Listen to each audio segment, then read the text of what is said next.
Hi, I'm Greg Wheeler, Mayor of Bremerton. As part of my annual State of the City presentation, I would like to tell you about how we are improving health and livability in Bremerton. This slide is just a quick snapshot of the proactive code enforcement program. I think the pictures speak for themselves. These were all generated by our officials being out in the city, finding these type of situations, notifying the property owner, and helping them and assisting them in getting it cleaned up. This would not occur if we did not have a proactive program in place. So as you can see, we had 950 of these issues we corrected in 2020. I'm proud to move forward again in 2021. This is something that was important to me as your mayor, and something that the City Council has been very supportive of also. Nuisance abatement program. This is it's a kind of an arm of our code enforcement program. That property you see up on the screen is now was a chronic crime-ridden issue for our city. Neighbors didn't like it. The families that lived next door and our seniors and anybody who was investing in their property didn't like it. So it had been abandoned a long time. Working with our legal department, we established two new programs where we can actually clean up these long-term chronic problems. That particular picture there is actually, those houses are gone. They've been abated, demolished. There's actually two brand new structures in there now. So we have families living in two new houses where we had zero before. Families that are making a life in Bremerton, committed and contributing versus a nuisance property. So I'm proud to share that with you. We have 20 more of these in our queue for 2021. I'm proud to bring this program forward and proud to continue on with this program. We all need medical care. We want it in the city of Bremerton. I was proud to partner with CHI. While we all still feel a sense of loss that a hospital that seemed to be dedicated solely to Bremerton, that a hospital leaving our city makes us feel. At the very same time, we do, and in a partnership with CHI Harrison in the city of Bremerton, we do have primary health care and a residency program facility on Kitsap Way. By this summer, we'll have urgent prompt care in place. So in 2021, my goal will be to ensure that is a smooth and seamless transition for CHI, and then we'll work on the future of that whole entire neighborhood up there. A lot of discussions going on with the future of that building. As the plans firm up, I'll share more with you. That area is very important and into the future economic recovery of our city. It's a valuable piece of property, tremendous amount of potential. It has been rezoned. There's been planned action, environmental impact statements already occurred, so we've already had engineering studies done up front to help with the new development. There will be residential and commercial construction. It's not a matter of if, due to the location of this property and the location to beautiful parks, forested parks like Madrona Trails, beautiful parks like Lions Field, a walkway that connects the Manette Bridge to Lions Field. It won't be a matter of if, it's a matter of who are we going to want in there. So lots of optimism there, but again, medical care access, this will be seamless. Emergency room will not close fully until this is complete in 2021. Diversity. This was a big one, a big part of my initiatives coming into office. Our city did not have a workforce diversity plan. And a lot of folks would say, well, why do you need a diversity plan? And so, well, it's the right thing to do. And so that's always the easiest answer. But then you start to get down, why does a workforce like the city of Bremerton need a diversity plan? And it comes down to the same reason that any corporation or any organization who's trying to perform its mission, serve its citizens, serve its customers, needs one. In the current modern day that we live in, we have complex issues. And complex issues require perspectives to come to the table that are different from each other. We can't solve problems if everybody's looking at the problem through the same lens. We need diversity. We need people from different backgrounds, different cultures, different race, different identity, gender identity, age. We need all of those perspectives, because with complex problems, you do not have creative solutions without looking at it from multiple angles. Now, when I say complex problems, what it also means is complex opportunities. There's not one problem that we face in our city or in society that can't be resolved. And the issues are complex. But then there's opportunities also that require that same mindset, that same viewpoints that are so needed to get this done. When we come together at tables in the city, these ideas need to be presented from diverse perspectives in a safe environment. Everybody should feel safe with their background and where they're coming from. Everybody should feel respected.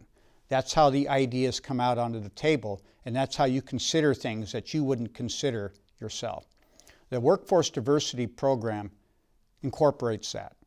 There's training, there's recruitment, there's retention, there's how we learn how we're different, we learn how we're similar. And a lot of people don't realize that everybody has bias. Even if it's implicit bias. It's bias from backgrounds that we're even unaware of. This begins to address that. One of my most important initiatives, it's a long game. It takes a while. It took me a while to get the budget at City Council. The City Council, of course, they supported me. Once we had the program outlined for them, we developed the program, hired people. We started implementation in 2020. The pandemic hit.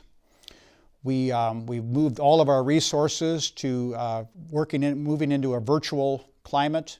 We're back to full, and we never stopped implementation, but we're back to a full court press of implementation. Proud to say this is moving forward, and of course this will go on. I've established it. It's now in cities, on the city books, and we'll keep going forward with this. So this slide's about mental health.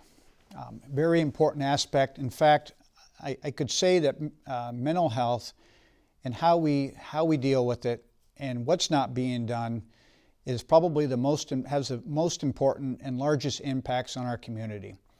We've seen in our cities across the country what the lack of mental health care or the lack of opioid addiction treatments are doing. It does to our homeless, to exacerbate the problem of homelessness.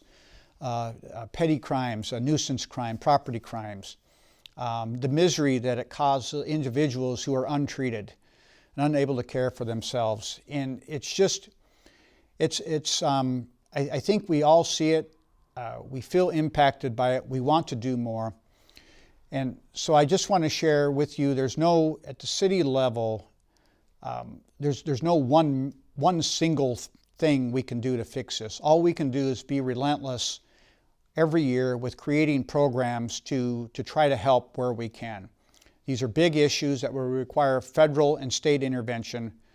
At our level, we do the best we can to provide a humane and safe environment where all of our citizens can be healthy and grow.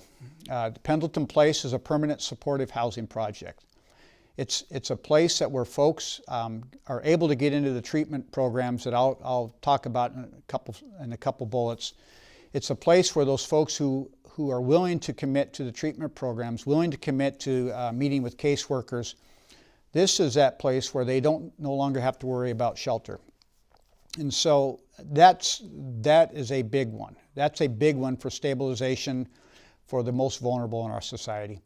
So from there, those who have the ability and with case management are able to move on. Those who don't have a place. They don't have to worry about that anymore. So I was proud for the city to partner in this. I was able to identify the location through contacts with investors reaching out to me, property owners, ready to sell. Identifying the area, identifying how new zoning might fit, guiding folks to the process, introducing the investors, Bremerton Housing Authority and Kitsap Mental Health they are the drivers of this. Our role is small in comparison, but I felt it was vital to do what we did in the city, to have this project going. It'll be completed in the near future. We just broke ground here recently. You can see the construction going. It's a valuable service. Bremerton Fire Department, for all of the good that they do as far as first responders. And it's very visible work that you see. A lot of it's in the news. This is a quiet one. Working with the Bremerton Fire Department, we were able to hire a medical officer, or actually create a full-time medical officer position from a previous part-time one. It required full-time medical officer position to actually implement this program and others, but this one here is groundbreaking for our community. It's a partnership with Peninsula Community Health Services to provide treatment, and it's a mobile health care clinic to provide opioid and mental and substance abuse treatment and mental health counseling. It's also basic primary health care. This meets people where they live. If somebody's homeless, we can be at the shelter to meet them for follow-up. We identify folks who might respond because they're the ones that we see the most often. They're the ones our police and fire both see the most often. It's either the person who's getting a trip to the emergency room for some reason, mainly due to their health just being unsheltered, not being able to care for themselves, or unfortunately to jail if it's somebody who's feeding an addiction with crime. So this type of program actually helps break that cycle. We actually, not only is it a humane thing to do, we see that as a cost benefit to help folks who are chronically in the system, into the court system, the jail system, court system, law enforcement, public safety, hospital emergency room, helping them to out of this cycle. And so that's where it's important. Proud this partnership was going. Bremerton Fire was able to kick it off. Peninsula, again, they've been a wonderful partner. I can't say enough how proud I am of the partnerships, at least in my term, I've been able to, in my time, been able to establish, and especially during the pandemic with Bremerton Housing Authority, Peninsula Community Health Services, Kitsap Mental Health Services, Kitsap Community Resources, all great partners. 2021 will support Pendleton Place. Next year we'll complete the first full year of the mobile health care unit. We'll provide opioid and mental health treatment. And of course, a Navigator program, and the behavioral health program, the new behavioral health program, will both are part of this safety net that help people out of this cycle, as I just explained, this endless cycle, and into being a chance to be more self-sufficient. Thank you for watching.